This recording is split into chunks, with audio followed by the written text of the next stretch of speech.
안녕하세요. 오늘은 청취자분과 함께 창세기 39장, 그 요셉의 정말 파란만장한 이야기를 한번 깊이 들여다볼까 합니다. 네, 안녕하세요. 특별히 매튜 헨리 주석이라는 아주 통찰력 있는 안내서를 통해서 살펴볼 텐데요. 네, 노예로 팔려간 요셉이 어떻게 시련과 유혹을 겪고 또 억울하게 감옥까지 가게 되는지 그 과정 속에서 우리가 발견할 수 있는 의미들을 함께 찾아보는 그런 시간이 될 것 같습니다. 좋습니다.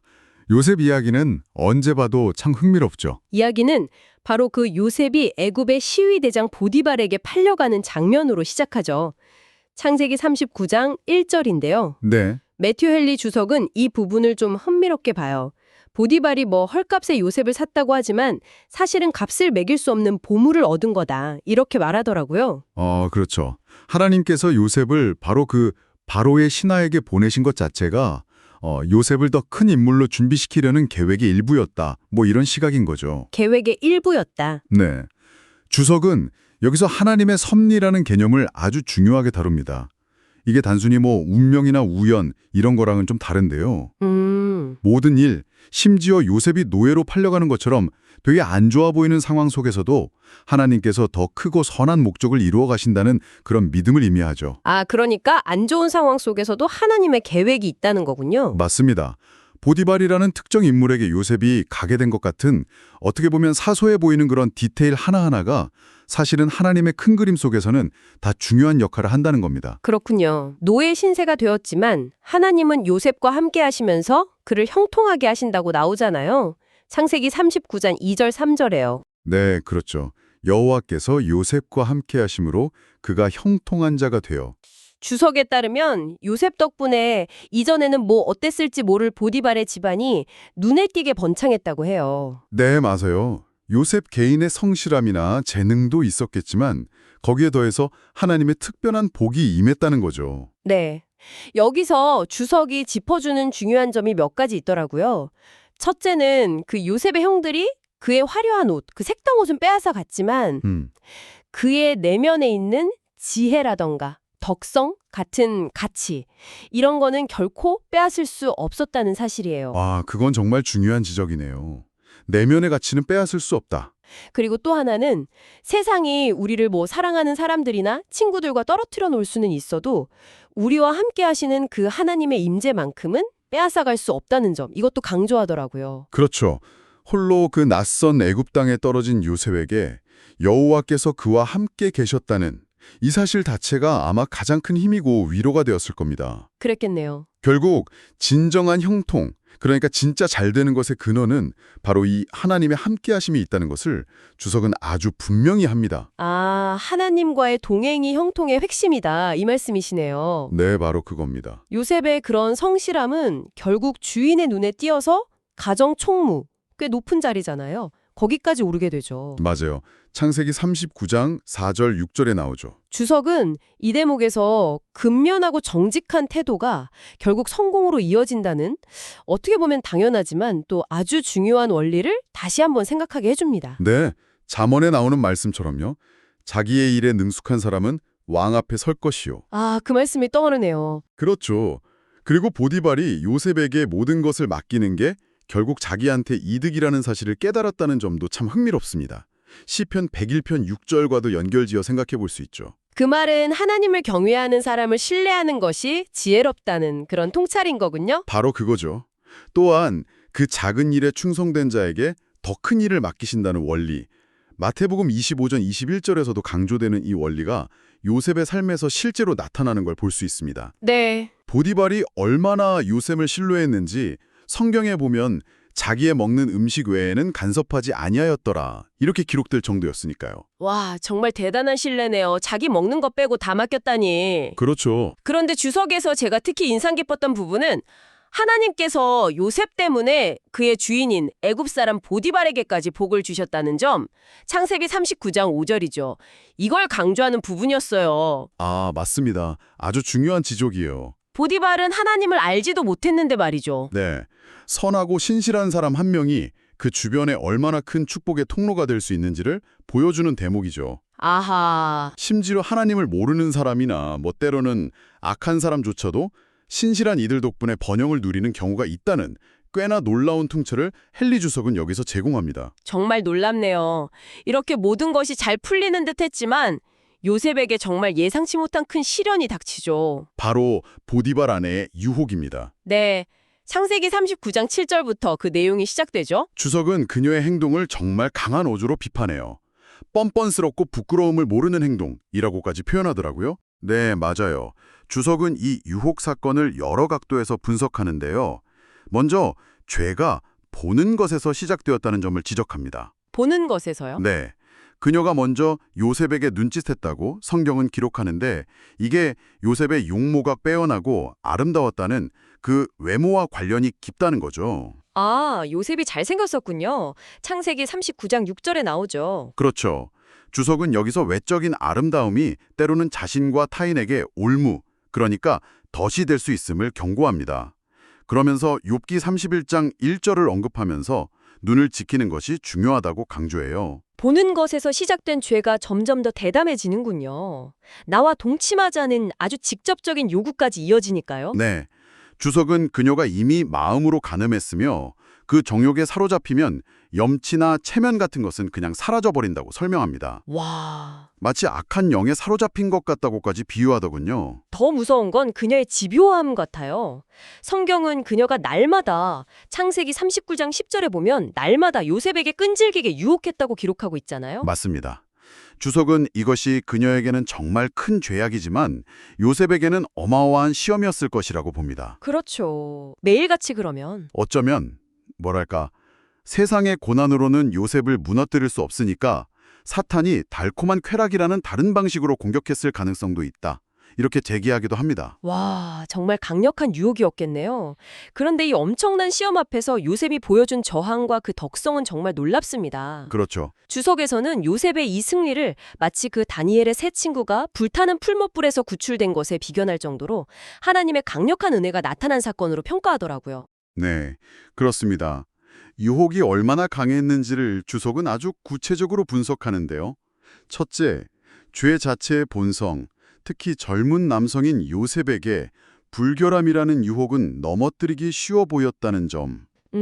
둘째, 유혹자가 다름 아닌 여주인이었다는 점입니다. 이게 그냥 단순한 유혹이 아니라 권력관계가 얽힌 아주 복잡한 상황이었죠. 그렇죠.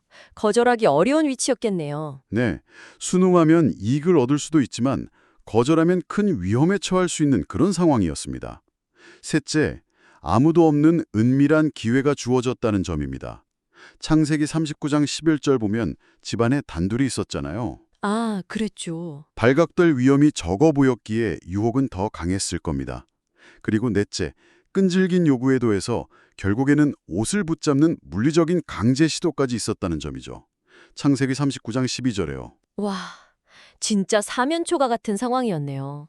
이런 극한 상황에서 요셉이 어떻게 저항했는지 주석은 크게 두 가지 측면에서 설명하더라고요. 첫 번째가 바로 이성의 힘을 사용했다는 점이에요. 네, 맞습니다. 감정에 휘둘리지 않고 왜 이 유혹에 넘어가서는 안 되는지를 아주 명확한 이유를 들어서 설명하죠. 네. 그는 먼저 자신을 전적으로 신뢰하고 모든 것을 맡긴 주인 보디발에 대한 의리를 내세웁니다. 창세기 39장 8절 9절에요. 나의 주인이 집안의 모든 소유를 간섭하지 아니하고 다 내 손에 위탁하였으니. 그렇죠. 이 집에는 나보다 큰 이가 없으며 주인이 아무것도 내게 금하지 아니하였어도 금한 것은 당신뿐이니 당신은 그의 아내임이라. 이 말 속에는 자신에게 베풀어진 그 은혜와 신뢰를 배신할 수 없다는 강한 충성심이 담겨 있는 거죠. 네. 주석은 여기서 한 걸음 더 나아가서 요셉이 자신의 높은 지위, 이 집에는 나보다 큰 이가 없으며 이걸 오히려 죄를 거부하는 근거로 삼았다고 해석해요. 아, 자신의 지위를 근거로 삼았다. 네, 나처럼 존귀한 사람이 어찌 이런 비천한 죄에 빠질 수 있겠는가 하는 그런 자각이죠. 아하, 그렇군요. 주인에 대한 의리도 중요했지만 요셉의 가장 결정적인 저항 이유는 따로 있었던 거죠. 네, 바로 하나님에 대한 경외심입니다. 내가 어찌 이 큰 악을 행하여 하나님께 죄를 지으리이까. 창세기 39장 9절의 이 말씀이죠. 네, 이것이 요셉의 가장 강력한 방패였습니다.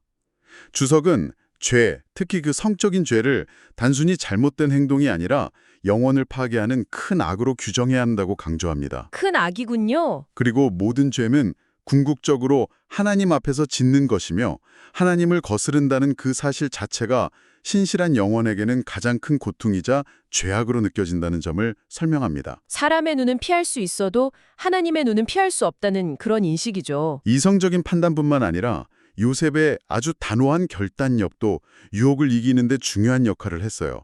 그는 유혹의 자리를 아주 적극적으로 피했죠. 그렇습니다.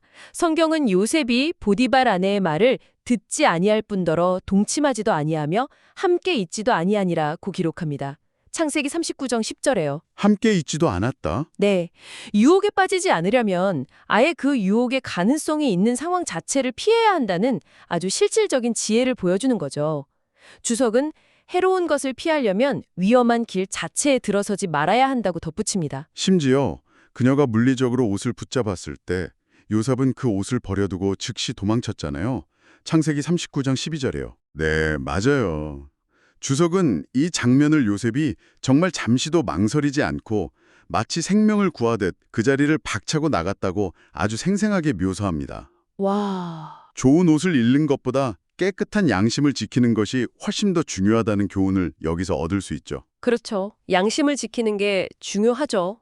하지만 유혹에 실패한 보디발 아내의 반응은 정말 끔찍했습니다. 네, 그녀의 마음은 순식간에 극단적인 분노와 악의로 가득 차버립니다. 사랑이 증오로 변한 거네요. 그렇죠. 주석은 여기서 다윗의 아들 암논이 이복누이 다말을 향해 가졌던 그 죄악된 사랑이 금세 증오로 변했던 사건을 떠올리게 한다고 지적합니다. 죄로 물든 감정은 이렇게 쉽게 추악한 증오로 바뀔 수 있다는 것이죠. 그녀는 아주 치밀하게 요셉을 모함하기 시작합니다. 먼저 집안의 다른 종들에게 거짓말을 퍼뜨리죠. 창세기 39장 13절부터 15절까지요. 네, 아마 평소 요셉의 성공을 시기하던 종들도 있었을 겁니다. 그들을 자기 편으로 끌어들이려고 했겠죠. 주석은 그녀가 자기 남편을 그 사람이라고 이렇게 낮춰 부르는 점을 지적하면서 그녀의 말 자체가 얼마나 악의적인지를 보여준다고 말하더라고요. 네, 맞아요. 그러면서 중요한 사실 하나를 상기시키는데 우리가 아무리 결백해도 그것만으로 항상 좋은 평판까지 얻을 수 있는 건 아니라는 점입니다. 선한 양심과 좋은 평판이 항상 같이 가는 건 아니라는 거죠. 아, 그것도 참 현실적인 지적이네요. 그리고 마침내 남편 보디발에게 요셉을 고발합니다. 창세기 39장 17절 18절에요. 여기서 정말 어처구니 없는 상황이 벌어지죠. 그녀는 자기가 요셉을 공격하면서 붙잡았던 그의 옷을 오히려 요셉이 자기를 겁탈하려 했다는 증거물로 제시하잖아요. 네, 완전히 거짓말이죠. 자신의 죄를 덮고 또 자신의 유혹을 거절한 요셉의 그 정직함에 안갚음하려는 아주 악랄한 거짓말입니다. 심지어 남편이 히브리종을 데려온 것 자체를 문제 삼으면서 불평하기까지 해요. 그렇죠. 당신이 우리에게 데려온 히브리 종이 나를 희롱하려고 이런 식으로 말이죠. 와, 정말 악의적이네요. 주석은 이 대목에서 가장 선한 사람들이 때로는 가장 악한 사람들에게서 최악의 비난과 모함을 받는 일이 드물지 않다고 씁니다. 네. 그러고 보니 요셉의 옷이 거짓 증거로 사용된 게 이번이 처음이 아니네요. 아, 맞아요. 과거에 형들이 아버지 야곱을 속일 때도 요셉의 옷을 사용했었죠. 네, 참 기구한 운명입니다. 결국 요셉은 이 억울한 누명을 쓰고 감옥에 갇히게 됩니다.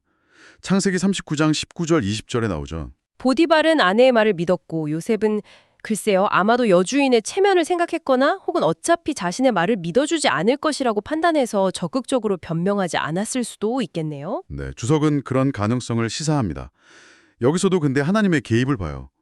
보디발이 경노했지만 요셉을 당장 죽이지 않고 감옥에 가두는 데 그친 것은 어쩌면 하나님께서 그의 분노를 제어하셨기 때문일 수도 있다는 거죠. 아, 죽을 수도 있었는데 감옥에 간 것만으로도 하나님의 개입일 수 있다. 네. 그리고 요셉이 갇힌 감옥이 그냥 일반 감옥이 아니라 왕의 죄수들을 가두는 곳이었다는 점도 주석은 하나님의 섭리로 해석합니다. 그게 왜 섭리일까요? 이것이 훗날 요셉이 바로왕 앞에 서게 되는 그 길을 예비하는 과정이었다는 거죠. 거기서 술 맡은 관원장, 떡 굽는 관원장을 만나게 되잖아요. 결코 쉽지는 않았을 겁니다.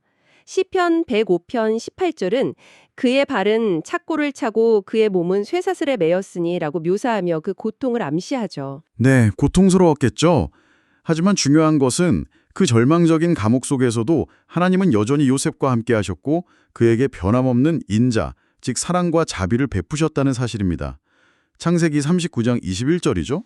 네, 여호와께서 요셉과 함께 하시고 그에게 인자를 더하사. 주석은 이 부분을 강조하면서 몇 가지 점을 짚어줍니다.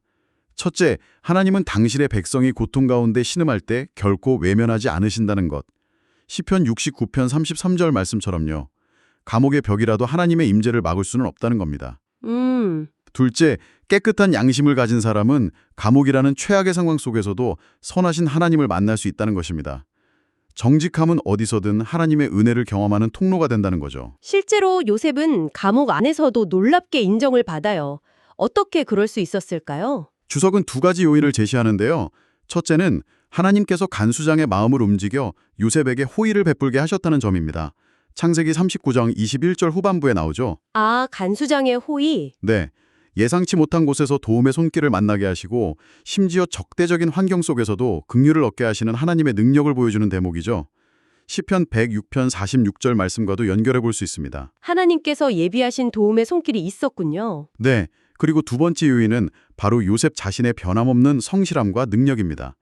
창세기 39장 22절 23절을 보면 알 수 있죠. 아, 요셉 자신이 잘하기도 했군요. 빛을 발하며 선한 사람은 어떤 처지에 놓이든 선한 영향력을 미치며 자신의 역할을 감당한다고 말합니다. 마치 사도 바울이 감옥에 갇혀서도 복음을 전파했던 것처럼요. 빌립보서 1장에서도 볼 수 있죠. 네, 정확합니다. 그런 맥락으로 이해할 수 있습니다. 오늘 매티엘리 주석을 통해 창세기 39장 요셉의 이야기를 아주 깊이 들여다보았습니다. 정말 노예살이, 억울한 누명, 그리고 감옥살이라는 극심한 고난 속에서도 신실하게 하나님과 동행했던 요셉의 모습, 네. 그리고 그 모든 과정을 통해서 당신의 선한 계획을 이루어 가시는 하나님의 그 놀라운 섭리를 함께 확인할 수 있었습니다. 청취자분께서는 오늘 요셉의 이야기를 통해 어떤 점이 마음에 와 닿으셨는지 궁금하네요.